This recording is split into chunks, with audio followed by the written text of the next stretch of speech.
In today's video, I want to highlight some interesting information that Sony put out regarding their game plan heading into next generation and how it differs from Microsoft. Specifically, Microsoft going into next gen, they're relying on two things. They're relying on the fact that they have a cheaper console, and they're relying on the fact that they have Xbox Game Pass to create an incredible value for the consumer. However, Sony has a distinctly different plan from that, as they have two separate consoles. However, from a hardware standpoint, they are virtually identical outside of one of it having a disk drive, the other not, and the other one being a little bit cheaper.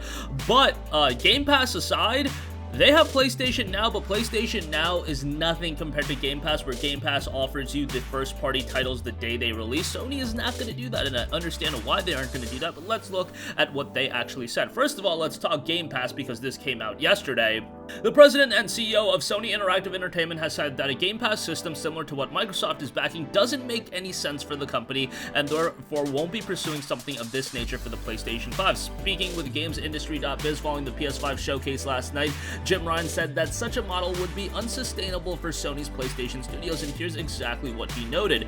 For us, having a catalog of games is not something that defines a platform. Our pitch, as you've heard, is new games, great games. We've had this conversation before. We are not going to go down the road of putting new releases titles into a subscription model. These games cost many millions of dollars, well over $100 million to develop. We just don't see that as sustainable. We want to make our games bigger and better, and hopefully at some stage more persistent, so putting those into a subscription model on day one for us just doesn't make any sense. For others in a different situation, it might well make sense, but for us, it doesn't. We want to expand and grow our existing ecosystem, and putting new games into a subscription model just doesn't sit with that. Yeah, they're not going to put their new games into a subscription model. Hell, they're raising the price of their games. Demon's Souls Remake, that's going to be $70. Marvel's Spider-Man Miles Morales, which was said to be on the same scope as Uncharted The Lost Legacy. Uncharted The Lost Legacy was $40. Spider-Man Miles Morales is $50.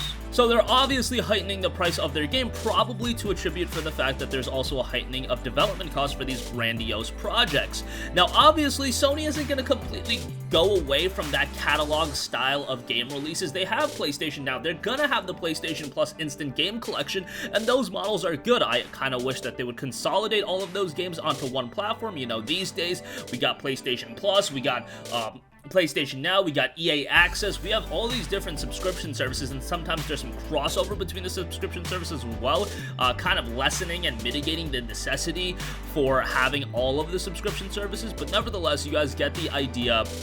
At this point, they're not going to go full on board and go the route of releasing their AAA games on PlayStation Now. It's just not going to happen. You know, Demon's Souls Remake is going to be a $70 game. Could you imagine, as great as it would be to pay $60 a year or whatever and get Demon's Souls Remake? I mean, that's insane. I hope at some point we do go down that route, and you know, it would just be cheaper for everyone, because thinking about the people that are buying the PS5 on launch day, look, if you're the kind of guy, you're getting the PlayStation 5, that's already, you know, $540 after tax. Then you're talking Demon's Souls Remake, $75. Then you're talking Marvel Spider-Man Miles Morales. If you want to get that, that's another, what, $54. Then you want to get Sackboy's A Big Adventure. If you get all three of those, man, you're looking at a steep price point. What is that? Off the top of my head, that's got to be close to like $750, $800. That's a lot of money to drop on a console, man.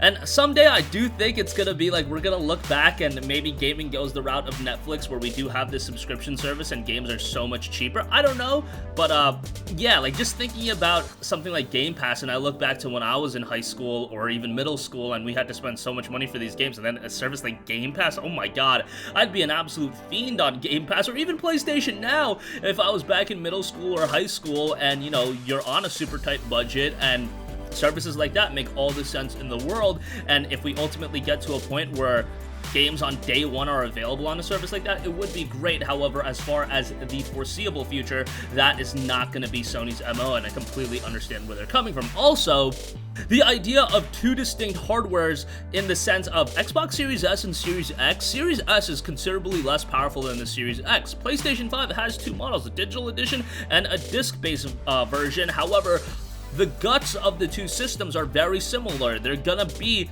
the same games, that they're gonna power it the same way. Sony is releasing 2 variations of the PlayStation 5 in November, the only difference being the disc drive and the price. And this is a stark difference between Microsoft's strategy with the Series S and Series X. Also in the interview with Games Industry, Jim Ryan spoke on this. He noted, in terms of the hardware lineup, the thinking behind it was to try and give gamers certainty. Certainty when you look at the SKU configuration, certainly a certainty that they're buying a true next generation console.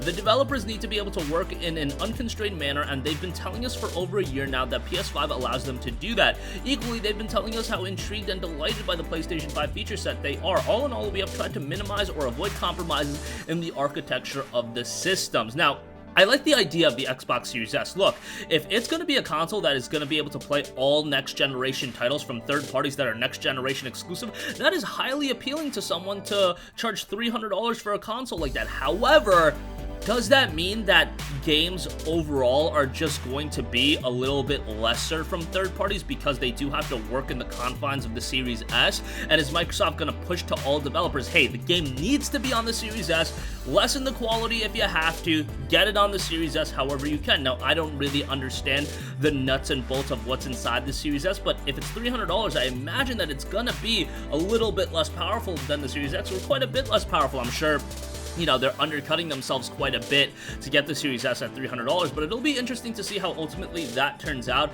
I like the idea of having a Pro and a, you know, higher-end console. However, I'm not necessarily of the idea that one of those consoles should be as cheap as $300. I mean, when a console is $300, that's super cheap. I was of the mindset that, hey, make one of them $400 or $500, and then for the enthusiasts, get a $700, $800 console out there, because, you know, people are dropping that kind of money on PCs, even more so at times for gaming PCs. There's definitely an audience, maybe a smaller audience, that would drop that kind of money on a gaming console, but that would be 2 true next generation platforms, and I think people would get that idea. When you have a $300 and a $500 console, a little bit skeptical where that's going to go, but ultimately I see Microsoft doing it pretty well with the Series S and Series X. I don't think either game plan is wrong, they're just distinctly different.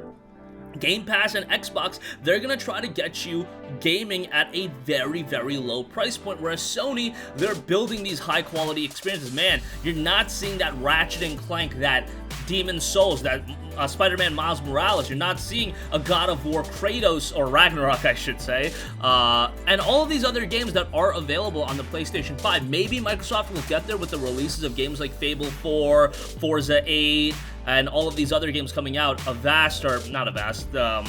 The Pillars of Eternity title, Obsidian's doing it, the open world RPG, I can't think of it right off the top of my head, but they've got some games in development, but they look very far out, so we'll see how ultimately everything shakes out. But that's going to conclude this video. Definitely let me know your thoughts in the comment section down below. What do you think about the handling that Sony has going into next generation and Microsoft, because it's distinctly different, and it's very interesting to assess it from both parties. But that's going to conclude this video. Sound off with all of your thoughts in the comment section down below. Thank you for watching, and goodbye.